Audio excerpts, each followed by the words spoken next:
প্রয়োজন ছাড়া আপনারা সবাই বাসায় চলে যান, আর জরুরি প্রয়োজন থাকলে আপনারা সেই কাজ ছেড়ে যত দ্রুত সম্ভব বাড়ি চলে যান।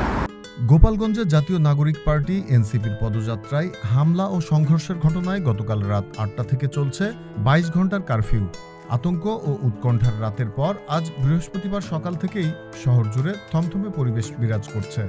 শহরের সড়ক ও বাজারগুলোতে মানুষের উপস্থিতি ছিল একেবারেই সীমিত। কারফিউয়ের কারণে স্থানীয় বাস চলাচল বন্ধ রয়েছে, তবে ঢাকাসহ দূরপাল্লার কিছু যানবাহন চলাচল করছে।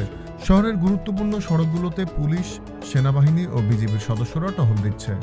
জরুরি প্রয়োজন ছাড়া কাউকেই বাড়ির বাইরে বের হতে দেখা যায়নি। চেকপোস্ট বসিয়ে তল্লাশি করছে পুলিশ ও সেনাবাহিনীর সদস্যরা। গতকাল দুপুরে গোপালগঞ্জে সমাবেশ শেষে মাদারীপুরে যাওয়ার পথে জাতীয় নাগরিক পার্টি এনসিপির গাড়িবহরে হামলা চালায় নিষিদ্ধ সংগঠন ছাত্রলীগ ও আওয়ামী লীগের নেতাকর্মীরা।